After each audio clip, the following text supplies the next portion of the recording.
Iran ನಾಯಕರ ಹತ್ಯೆಗೆ ಪ್ರತೀಕಾರವಾಗಿ apple, Google ಸೇರಿ 18 ಅಮೆರಿಕ ಕಂಪನಿಗಳ ಮೇಲೆ ಇಂದಿನಿಂದ ದಾಳಿ ಮಾಡಲಾಗುತ್ತೆ ಅಂತ ಇರಾನ್ ಪ್ರತಿಜ್ಞೆ ಮಾಡಿದೆ. ಟೆಹರಾನ್ ಸಮಯದ ಪ್ರಕಾರ ಏಪ್ರಿಲ್ 1ರ ರಾತ್ರಿ 8 ಗಂಟೆಯಿಂದ ಅಮೆರಿಕದ ತಂತ್ರಜ್ಞಾನ ಸಂಸ್ಥೆಗಳ ಮೇಲೆ ದಾಳಿ ಪ್ರಾರಂಭವಾಗಲಿದೆ.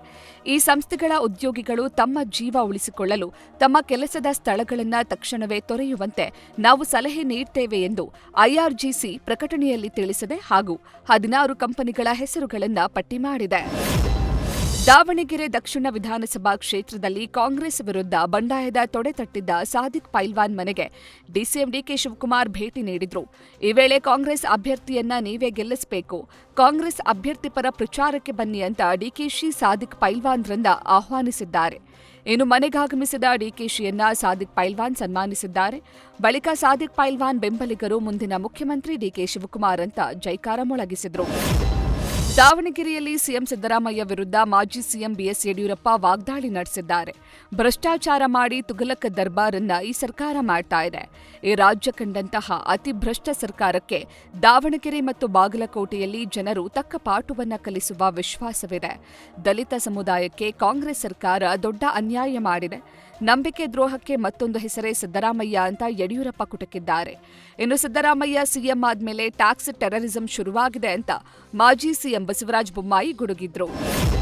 ತುಮಕೂರಿನ ಸಿದ್ಧಗಂಗಾ ಮಠದಲ್ಲಿ ಇಂದು ನಡೆಯಲಿರೋ ಶಿವೈಕ್ಯ ಡಾಕ್ಟರ್ ಶಿವಕುಮಾರ ಮಹಾಸ್ವಾಮೀಜಿಗಳ ಜನ್ಮ ಜಯಂತ್ಯೋತ್ಸವ ಹಾಗೂ ಗುರುವಂದನಾ ಕಾರ್ಯಕ್ರಮದಲ್ಲಿ ಭಾಗವಹಿಸಲು ರಾಷ್ಟ್ರಪತಿ ದ್ರೌಪದಿ ಮುರ್ಮು ಆಗಮಿಸಲಿದ್ದಾರೆ. ಇಂದು ಮಠದ ಕಾರ್ಯಕ್ರಮದಲ್ಲಿ ರಾಷ್ಟ್ರಪತಿಗಳು ಭಾಗವಹಿಸಲಿದ್ದಾರೆ.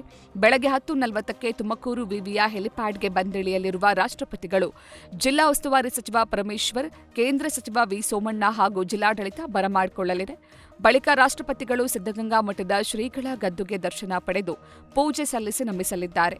ಬಳಿಕ ನೇರವಾಗಿ 11 ಗಂಟೆಗೆ ಸಿದ್ಧಗಂಗಾ ಮಠದ ಗೋಸಲ ಸಿದ್ದೇಶ್ವರ ವೇದಿಕೆಗೆ ರಾಷ್ಟ್ರಪತಿಗಳು ಆಗಮಿಸಲಿದ್ದಾರೆ. ವಿಶ್ವವಿಖ್ಯಾತ ಬೆಂಗಳೂರು ಕರಗ ಮಹೋತ್ಸವಕ್ಕೆ ಕ್ಷಣಗಣನೆ ಆರಂಭವಾಗಿದೆ. 16ನೇ ಬಾರಿ ಪೂಜಾರಿ ಜ್ಞಾನೇಂದ್ರ ಅವರು ಕರಗ ಹೊತ್ತು ಸಾಗಲಿದ್ದಾರೆ. ಈ ಬಾರಿ ಕರಗ ಮಹೋತ್ಸವದಲ್ಲಿ ಸಿಎಂ ಹಾಗೂ ಡಿಸಿಎಂ ಭಾಗಿಯಾಗಲಿದ್ದಾರೆ. ಈ ಬಾರಿ ಕರಗದಲ್ಲಿ 10 ಲಕ್ಷಕ್ಕೂ ಹೆಚ್ಚು ಜನರು ಭಾಗಿಯಾಗುವ ನಿರೀಕ್ಷೆ ಇದೆ. ಬೆಂಗಳೂರಿನ ಕೇಂದ್ರ ಹಾಗೂ ಪಶ್ಚಿಮ ಭಾಗದ ಸುಮಾರು 22 ಕಿಲೋಮೀಟರ್ ದೂರ ಈ ಮೆರವಣಿಗೆ ಸಾಗಲಿದೆ. ಇನ್ನು ಮೆರವಣಿಗೆಯುದ್ದಕ್ಕೂ ಸಿಸಿಟಿವಿ ಹಾಗೂ ಸಾವಿರಾರು ಪೊಲೀಸ್ ಸಿಬ್ಬಂದಿ ನಿಯೋಜಿಸಲಾಗಿದೆ. ಇರಾನ್ ಇಸ್ರೇಲ್ ಯುದ್ಧದಿಂದ ವಿದ್ಯಾಕಾಶಿ ಧಾರವಾಡದ ಕೋಚಿಂಗ್ ಸೆಂಟರ್ಗಳಿಗೂ ಗ್ಯಾಸ್ ಸಿಲಿಂಡರ್ ಸಂಕಷ್ಟ ಎದುರಾಗಿದೆ. ಎಸ್ಎಸ್ಎಲ್ಸಿ, ನವೋದಯ ಸೇರಿ ಹಲವು ವಿಭಾಗಗಳಲ್ಲಿ ವಿದ್ಯಾರ್ಥಿಗಳಿಗೆ ಕೋಚಿಂಗ್ ನೀಡೋ ಕೇಂದ್ರಗಳು ಗ್ಯಾಸ್ ಟ್ರಬಲ್ನಿಂದ ವಿದ್ಯಾರ್ಥಿಗಳ ಸಂಖ್ಯೆಯನ್ನು 20% ಕಡಿತಗೊಳಿಸಿವೆ. ಹಲವು ಕೋಚಿಂಗ್ ಸೆಂಟರ್ಗಳಲ್ಲಿ ವಿದ್ಯಾರ್ಥಿಗಳ ಊಟದ ವ್ಯವಸ್ಥೆಗೆ ಪರದಾಟ ಉಂಟಾಗಿದೆ. ಬೇಡಿಕೆ ಇದ್ರೂ ವಿದ್ಯಾರ್ಥಿಗಳಿಗೆ ಪ್ರವೇಶ ನೀಡದೆ ಕೋಚಿಂಗ್ ಸೆಂಟರ್ ಮಾಲೀಕರು ಮೌನಕ್ಕೆ ಜಾರಿದ್ದಾರೆ. ಬೀದಿ ನಾಯಿಗಳ ದಾಳಿಯಿಂದ ಯುವಕ ಕೋಮಾ ಸ್ಥಿತಿಗೆ ತಲುಪಿರೋ ಘಟನೆ ಬೆಳಗಾವಿ ಜಿಲ್ಲೆಯ ಹುಕ್ಕೇರಿ ತಾಲೂಕಿನ ಹುಲ್ಲೋಳಿಹಟ್ಟಿ ಗ್ರಾಮದಲ್ಲಿ ನಡೆದಿದೆ. ಬೀದಿ ನಾಯಿಗಳ ದಾಳಿಯಿಂದ ಕೋಮಾ ಸ್ಥಿತಿ ತಲುಪಿರುವ ಬಸವರಾಜ ಹೆಬ್ಬಾಳಿ ಎನ್ನುವ 18 ವರ್ಷದ ಯುವಕನಿಗೆ ಬೆಳಗಾವಿ ಬಿಮ್ಸ್ ಆಸ್ಪತ್ರೆಯಲ್ಲಿ ಚಿಕಿತ್ಸೆ ನೀಡಲಾಗುತ್ತಿದೆ. ಬಾಳೆ ಗಿಡಗಳನ್ನು ರಾತ್ರೋರಾತ್ರಿ ಮನಬಂದಂತೆ ಕಡಿದು ಕಿಡಿಗೇಡಿಗಳು ಅಟ್ಟಹಾಸ ಮೆರೆದಿರುವ ಘಟನೆ ಚಿಕ್ಕಮಗಳೂರು ಜಿಲ್ಲೆಯ ಕಡೂರು ತಾಲೂಕಿನ ಡಿ ಕಾರೆಹಳ್ಳಿಯಲ್ಲಿ ನಡೆದಿದೆ. ರೈತ ಚಂದ್ರಪ್ಪ ಎನ್ನುವವರು ಬೆಳೆದಿದ್ದ ಸುಮಾರು 1,500 ಬಾಳೆ ಗಿಡಗಳನ್ನು ದುಷ್ಕರ್ಮಿಗಳು ರಾತ್ರೋರಾತ್ರಿ ಕಡಿದು ಹಾಕಿ ವಿಕೃತಿ ಮೆರೆದಿದ್ದಾರೆ. ಕಿಟಾವಿಗೆ ಬಂದು ಇನ್ನೇನು 1 ತಿಂಗಳಲ್ಲಿ ಕೈಗೆ ಸೇರಬೇಕಿದ್ದ ಫಸಲು ಸಂಪೂರ್ಣ ನಾಶವಾಗಿದೆ. ಇದರಿಂದ ಸುಮಾರು 20 ಲಕ್ಷ ರೂಪಾಯಿ ನಷ್ಟ ಉಂಟಾಗಿದೆ. ಕೃಷಿಗಾಗಿ ಬ್ಯಾಂಕ್ ಮತ್ತು ಕೈಸಾಲದ ಮೂಲಕ ಸುಮಾರು 5 ಲಕ್ಷ ರೂಪಾಯಿ ಬಂಡವಾಳ ಹೂಡಿದ್ದ ರೈತ ಕುಟುಂಬವು ಈಗ ಬೀದಿಗೆ ಬಂದಿದ್ದು, ಈ ಸಂಬಂಧ ಸಕರಾಯಪಟ್ಟಣ ಪೊಲೀಸ್ ಠಾಣೆಯಲ್ಲಿ ಪ್ರಕರಣ ದಾಖಲಾಗಿದೆ.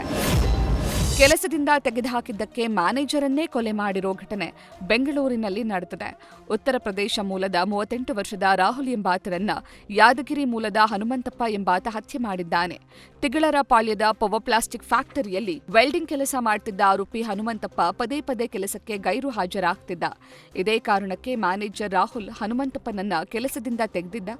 ಇದೇ ಕೋಪಕ್ಕೆ ಸುಮಾರು 10 ಬಾರಿ ಚಾಕುವಿನಿಂದ ಇರಿದು ರಾಹುಲ್ನನ್ನ ಹನುಮಂತಪ್ಪ ಹತ್ಯೆಗೈದಿದ್ದಾನೆ.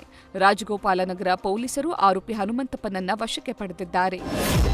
ಸಂತೆಯಲ್ಲಿ ಮತಾಂತರ ಮಾಡಲು ಯತ್ನಿಸ್ತಾ ಇದ್ದ ಇಬ್ಬರಿಗೆ ಸ್ಥಳೀಯರು ಧರ್ಮದೇಟು ನೀಡಿರುವ ಘಟನೆ ಚಿಕ್ಕಮಗಳೂರು ತಾಲೂಕಿನ ಹೊಸಪೇಟೆ ಗ್ರಾಮದಲ್ಲಿ ನಡೆದಿದೆ.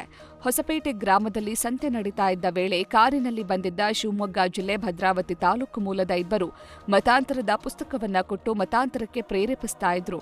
ವಿಷಯ ತಿಳಿದ ಸ್ಥಳೀಯರು ಹಾಗೂ ಹಿಂದೂ ಪರ ಸಂಘಟನೆ ಕಾರ್ಯಕರ್ತರು ಓರ್ವ ಯುವಕ ಹಾಗೂ ಮತ್ತೋರ್ವ ಮಧ್ಯವಯಸ್ಕನನ್ನ ಸೆರೆ ಹಿಡಿದು ಪ್ರಶ್ನಿಸಿದ್ರು. ಬಳಿಕ ಮಾತಿನ ಚಕಮಕಿ ನಡೆದು ಮತಾಂತರಕ್ಕೆ ಬಂದಿದ್ದ ಇಬ್ಬರು ಕಾರಿನಲ್ಲಿ ಎಸ್ಕೇಪ್ ಆಗಲು ಯತ್ನಿಸಿದ್ದಾರೆ. ಬಳಿಕ ಸಿನಿಮೀಯ ರೀತಿಯಲ್ಲಿ ಕಾರನ್ನ ಚೇಸ್ ಮಾಡಿ ಸ್ಥಳೀಯರು ಇಬ್ಬರನ್ನು ಸೆರೆ ಹಿಡಿದು ಪೊಲೀಸರಿಗೆ ಒಪ್ಪಿಸಿದ್ದಾರೆ.